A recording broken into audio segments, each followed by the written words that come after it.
Hello and welcome. This is Japan, and I wanted to do a crazy Raw that we just had. Raw review for March 3rd. This was, yeah, kind of a crazier episode and a really good episode. So we're going to jump into it.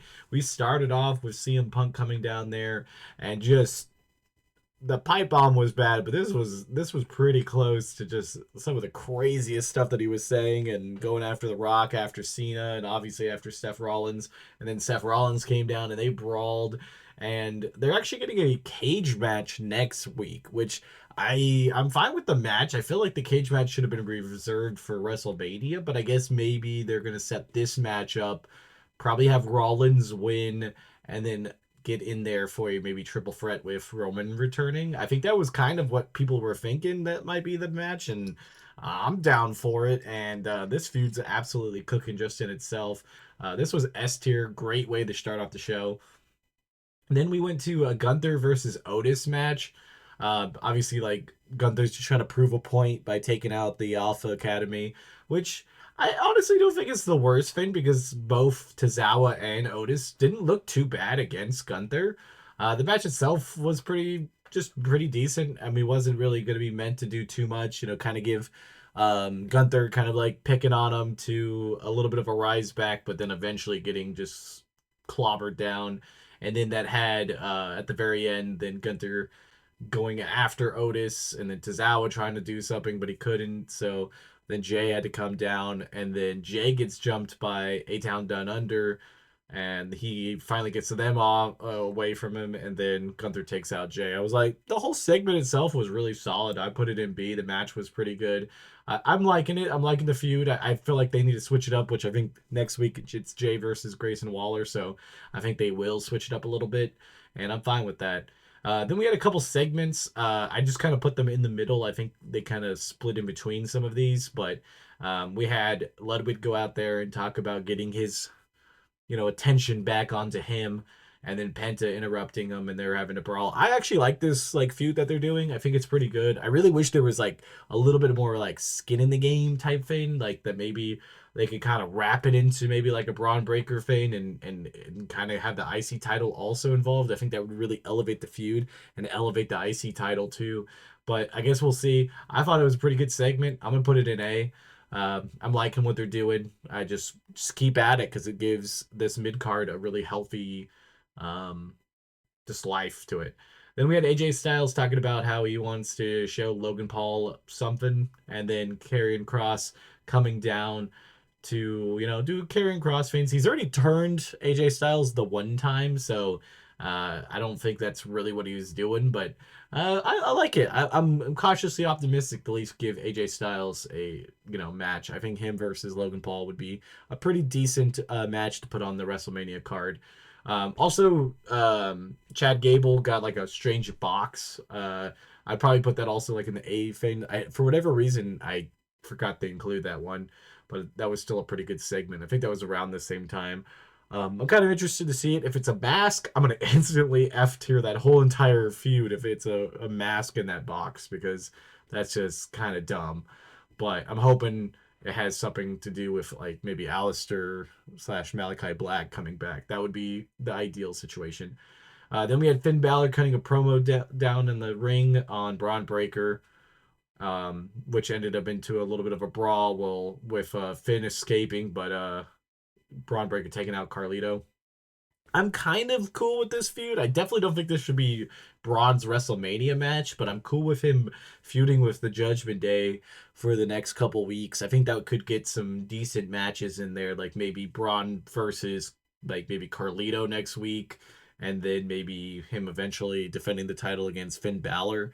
I think I could see this being okay. I'll put it in B. Judgment Day doesn't really have a lot going on now that Damian Priest went to SmackDown, and they're not going after tag team goals. They're not really doing much other than Liv and Raquel. So I don't mind them being in a feud like this. I feel like they should definitely keep at this if they're going to you know do something. We also had a LWO promo in the back with them going calling out the New Day. I thought it was okay. I probably put it like in the B C area. It kind of was good until like the whole like them chanting the New Day sucks at the end. I was like, you kind of had like a different feel at first, and then it went to that, and it kind of lost me there. But I still think it was okay. Then we had the women's IC title match, which was Ivy Nile versus Lyra Valkyrie. Now there was a lot of like good spots on this match, and then there was also just a lot of random spots that like almost was bad. There was like one part where um Ivy was going to like kind of like do a suplex type thing to Lyra, and Lyra had to hook her head properly because she was gonna probably get dumped really hard if because Ivy wasn't in there. So there was some little technical things that could have been a little bit better. I'm not a big fan of like having the injury angle. I mean, Lyra's very new into her title reign. She could just have a good match and she wouldn't have to be like coming back from that much. But I think altogether, I think it was still a pretty solid match. I put it in A. I liked it. It was good on the show. Next up, we had the War Raiders versus the Creed Brothers or American Made, which way you want to call it. This match absolutely cooked. Like Brutus and Julius pulled out moves that they have not shown in a while and stuff that they haven't even shown altogether. Most of them look good. Brutus had one really bad one where he kind of like landed on his knees first and then kind of hit him. It didn't look pretty, but everything else looked really top tier. The War Raiders did really good. It felt like there was a few little things here and there that wouldn't make this match like perfect. So I'm gonna put it in A because it was still really really solid. But I definitely felt there was like a couple different things that didn't go completely correct.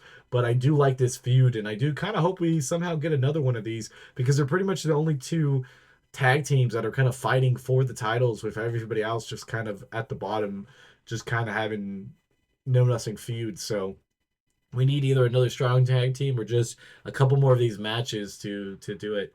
And then last but certainly not least, we had Io Sky versus Rhea Ripley for the women's heavyweight championship.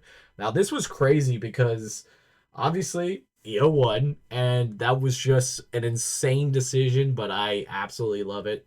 I love both wrestlers, so it was bittersweet to a certain extent, but then I do believe this could lead into a triple threat a lot easier compared to it being like somebody cost Io the title or this title opportunity and then do it because honestly Rhea can say like Bianca cost her because they got into it and that would normally have triggered a DQ but it didn't. So I mean to a certain extent you could kind of say that she has a somewhat of ability to maybe get the right to get kind of pushed into that match.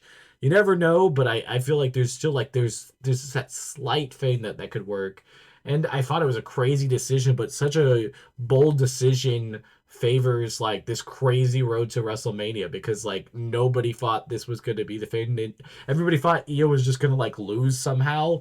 Like they thought the match was going to be great, but they really didn't expect this. And I even at the time when I thought maybe like a double count out or something. Like there was so many things that they did and they really got me there. And it was so poetic with Io using all of Damage Control's moves to like try to help her get there. I thought that was just such a unique thing I don't think I've ever seen in wrestling where people have used like their like faction members moves to like help them. Like that just that is like an underkey like moment of the year just because of that.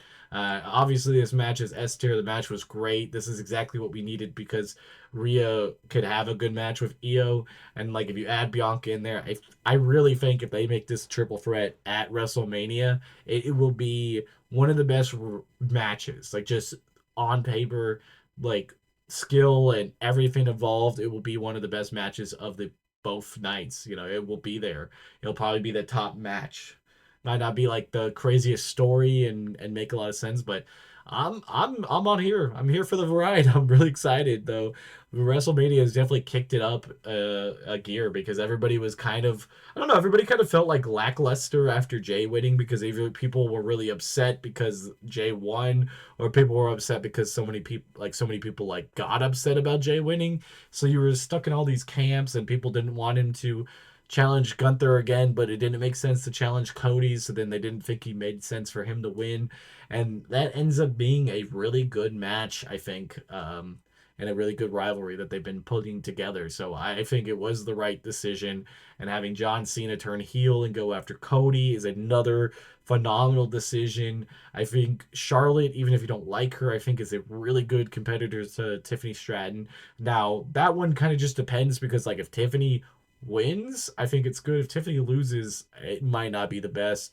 But either way, like, there's just this road is like so good, and even just if it's Io and Bianca, it's still gonna be a great match. But yeah, I think Raw was really solid. I would put it towards an A S tier type Raw because this was like, honestly, it's like the can't miss Raw of the year. Other than the Netflix special, this is the second most, like, you have to have watched this because it was so pivotal and anything else. So if you haven't checked it out, you need to and catch up on the stories. But this has been Japan.